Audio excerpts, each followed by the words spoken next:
دوسرا سوال یہ ہے جی کہ ہمارے اہل سنت علماء کی جانب سے عموماً ممبروں پر یہ بات بلند کی جاتی ہے، خصوصاً محرم الحرام میں، کہ کالا لباس پہننا جہنمیوں کا شعار ہے، اس لیے کالے کپڑے پہننا حرام ہے۔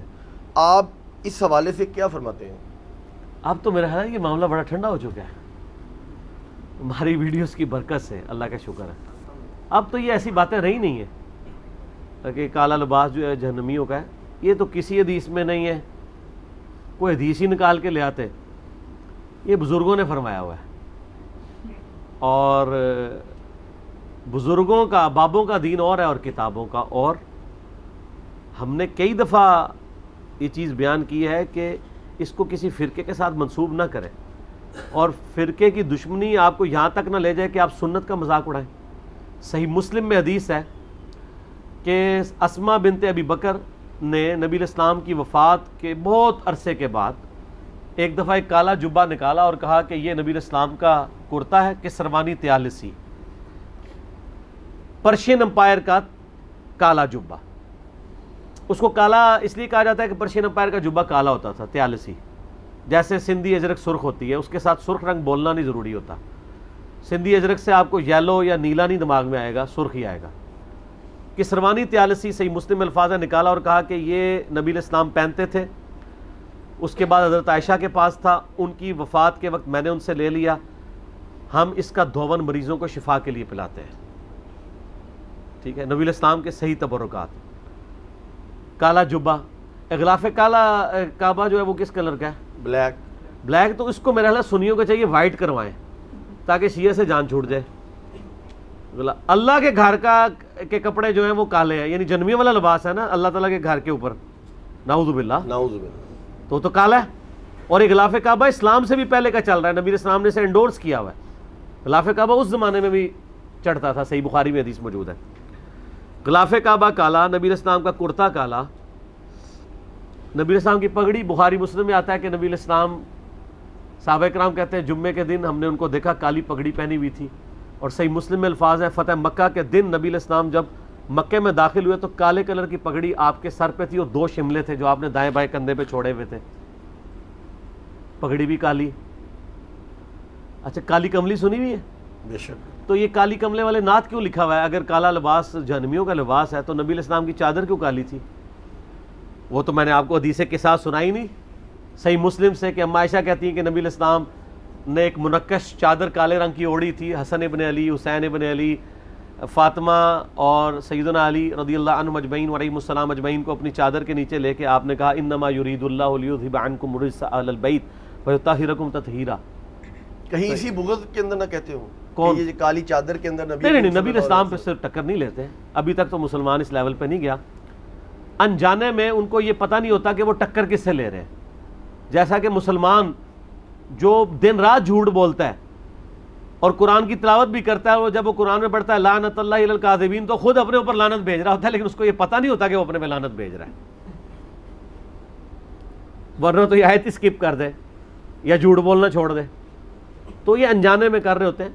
ہمارا یعنی کام ان سے نفرت کرنا نہیں ہے، ان کو بات سمجھانا ہے کہ یار خدا کے لیے ان چیزوں کو اس طریقے سے پریزنٹ نہ کرو، اگر یہ کرو گے اور آپ یہ لیم ایکسکیوزز رکھو گے تو پھر نقصان ہوگا، پھر آپ اولو العلم قائما بالقسط نہیں ہوگے، سچائی پر مبنی نہیں ہوگے۔ تو اب آپ دیکھ رہے ہیں، اور پھر یہ ایک اور انہوں نے کہا ہے وہ جی ٹھیک ہے جی کالا لباس پہن سکتے ہیں لیکن کوشش کریں محرم میں نہ پہنے۔ اچھا، ہر چیز کے اوپر کوئی نہ کوئی انہوں نے بنایا ہوا ہے۔ اگلے دن میں ایک اہل حدیث مولوی پاکستان لیول کا مناظر ہے، وہ کہہ رہے ہیں جی میں پگڑی اس لیے نہیں باندھتا لوگ بریلوی نہ مجھے سمجھ لیں۔ تیرے دماغ میں یہ کیوں نہیں آیا کہ میں پگڑی اس لیے باندھتا ہوں تاکہ لوگ مجھے متبع سنت سمجھیں کہ نبی الاسلام بھی پگڑی باندھتے تھے؟ تو یہ بات تو تیرے دماغ میں نہیں آئی ہے، تجھے شیطان دوسری طرف لگا رہا ہے۔ تو یہ فرقہ آڑے آیا ہوا ہے، سیدھی سی بات ہے، فرقہ واریت ہے، اس کی وجہ سے یہ سب کچھ کر رہے ہوتے ہیں۔ تو اس کے اوپر میں ان کو پھکی دیتا ہوں کہ صحیح بخاری میں حدیث ہے، اینٹی وینم الزامی جواب، کہ جب ابو سفیان رضی اللہ تعالیٰ عنہ فوت ہوئے تو ان کی جو بیٹی تھی سیدہ ام حبیبہ جو نبی علیہ السلام کی بیوی بھی ہیں، آپ اندازہ کریں یہ ام حبیبہ حضور کی وہ بیوی ہیں کہ جنہوں نے اسلام کی وجہ سے مشقتیں اٹھائی ہیں اور ان لوگوں سے اٹھائی ہیں کہ جن لوگوں کو ان کی بنیاد پہ خال المومنین کہا جاتا ہے. وہ بعد مسلمان ہو گئے تو خال المومنین کہنا شروع کر دیا، حالانکہ ایمان تو انہوں نے پہلے قبول کیا ہوا تھا.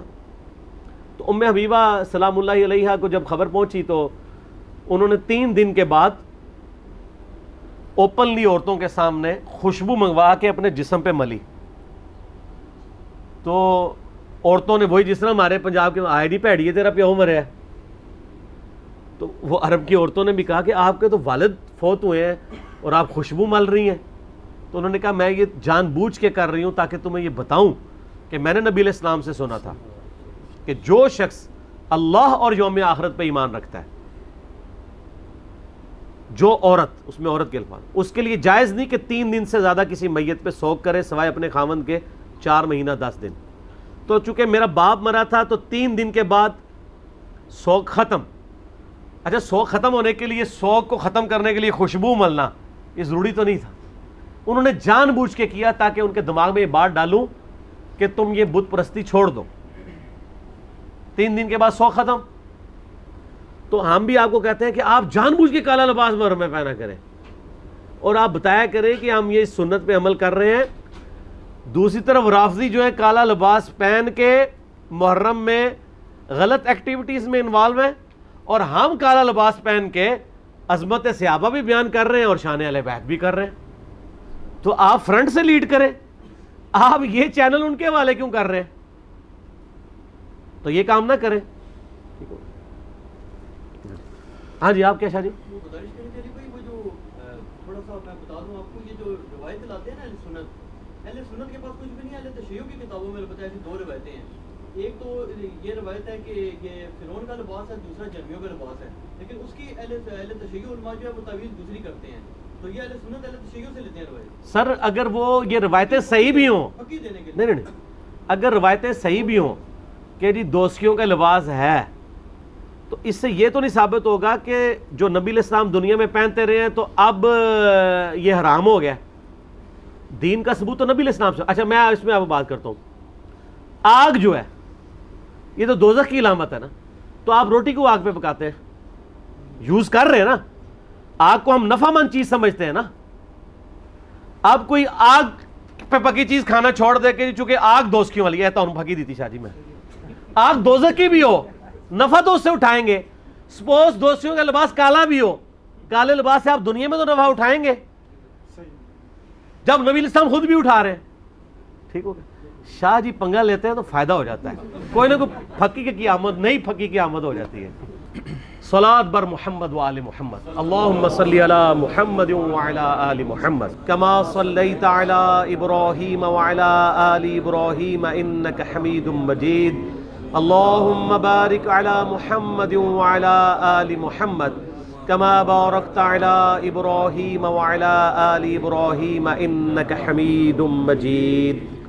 الحمدللہ میں نے اس کے اوپر ایک تحقیقی مقالہ ریسرچ پیپر نمبر 5B لکھ دیا ہے، واقعہ کربلا کا حقیقی پس منظر 72 صحیح الاسناد احادیث کی روشنی میں، جس میں نے کل اہل سنت کی مین سٹریم کی کتابوں سے 200 احادیث جمع کی ہیں. اکثر احادیث بخاری اور مسلم سے ہیں، جس میں نے یہ پورے کا پورا مقدمہ سیدنا عمر فاروق رضی اللہ تعالیٰ عنہ کی شہادت سے لے کر شہادت حسین علیہ السلام تک کور کیا ہے. اور اس کو احادیث کی روشنی میں مرتب کیا گیا ہے، نہ کہ تاریخ کی روشنی میں. ظاہر ہے تاریخ حکمرانوں نے لکھوائی ہے، اس میں ان کے اپنے انٹرسٹ بھی تھے، اکثر چیزوں کی اسناد بھی اویلیبل نہیں ہوتی. اور اس میں بخاری اور مسلم کے علاوہ جتنی بھی احادیث میں نے جمع کی ہیں، ان میں دور حاضر کے جو بڑے بڑے محققین اور محدثین ہیں ان کی تحکیم باقاعدہ لگائی ہے. شیخ البانی رحمہ اللہ تعالیٰ کی، شیخ زبیلی زئی رحمہ اللہ تعالیٰ کی، شیخ شعیب آرنوت رحمہ اللہ تعالیٰ کی، شیخ سلیم اسد کی، غلام مصطفیٰ ظہیر صاحب کی، اور لوگوں کی تحکیم کے ساتھ میں نے اس کو مرتب کیا ہے. کوئی ایک حدیث بھی ایسی نہیں ہے جسے آپ یہ کہیں کہ وہ کسی محدث کی تحکیم کے بغیر اس میں ڈالی گئی ہو. یہ ضرور ہو سکتا ہے کہ کسی کو کسی معاملے میں اختلاف ہو، لیکن ایسا نہیں ہوگا کہ کوئی حدیث ایسی ہو کہ جس کو سارے بالاتفاق جو ہے وہ مردود یا ضعیف یا موضوع سمجھتے ہوں، ضرور کسی نہ کسی نے اس کی تصحیح اور تحکیم کی ہوئی ہوگی صحت کے اعتبار سے۔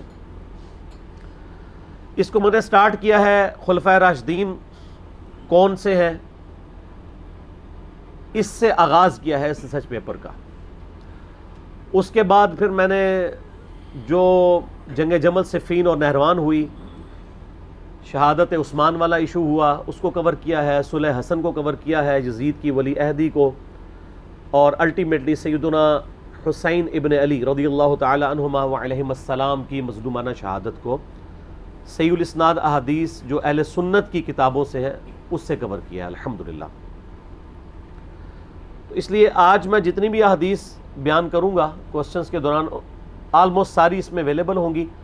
آپ یہ ریسرچ پیپر ہماری ویب سائٹ ahlsunnatpak.com سے فری ڈاؤن لوڈ کر سکتے ہیں PDF، واٹس ایپ گروپس میں رابطہ کر کے منگوا سکتے ہیں، اور اگر ہارڈ کاپی آپ نے منگوانی ہے تو ہماری اکیڈمی کا نمبر ہے +92 کے کوڈ کے ساتھ 32159000162، پاکستان سے کریں گے تو 032159000162۔ صبح 9 سے لے کر آلموسٹ اب تو مغرب تک کھلا ہوتا ہے، پورا دن۔ اللہ کا شکر ہے کہ ہم نے اس کے اوپر اب باقاعدہ ڈیوٹی لگا دی ہے، ہمارے ابرار الحسن بھائی جو ہیں وہ ان کو ہم نے اسپیسیفائی کیا ہے، اس کے علاوہ بھی عثمان بھائی بھی کبھی کبھار سن لیتے ہیں، ندیم بھائی بھی۔ آپ نے یعنی اکیڈمی میں آنا ہے درس سننے کے لیے یا ریسرچ پیپر فری منگوانی ہے ڈاک، تو یہ بھی ریسرچ پیپر، اس کے علاوہ 8 ریسرچ پیپر، یہ ٹوٹل 9 بنتے ہیں، اور 3 اذکار کارڈ ہیں، صبح شام کے سنت اذکار، فرض نماز کے بعد کے سنت اذکار، اور جادو ٹونا وبائی امراض اور قدرتی حادثات سے بچنے کے سنت اذکار۔ یہ ٹوٹل 12 کا پیکج ہے جو ہم فری ایک سیٹ سب کو بھیجتے ہیں، آپ منگوا سکتے ہیں۔ ایک سے زیادہ سیٹ منگوانے ہو تو نو پروفٹ نو لاس کے اوپر، بلکہ تھوڑے سے لاس کے اوپر ہی ہم لوگوں کو بھجوا دیتے ہیں۔ کوشش کیا کریں سافٹ کاپیز کے ذریعے ہی کام چلائیں، آج کل چونکہ سافٹ کاپیز کا ہی موڈ ہے، آپ کسی کو اس کا اسکرین شاٹ لے کے شیئر بھی کروا سکتے ہیں۔ تو یہ ریسرچ پیپر خود بھی پڑھیں۔ محرم دعوت کا مہینہ ہے، ربیع الاول شریف دعوت کا مہینہ ہے، رمضان شریف دعوت کا مہینہ ہے۔ یہ وہ مہینے ہیں جس میں مسلمان بیدار ہوتے ہیں، اپنے اپنے ٹاپکس کو سرچ کرنا چاہتے ہیں، تو بڑا اچھا موقع ہے کہ آپ ان تک صحیح بات پہنچائیں اللہ کا نام لے کر۔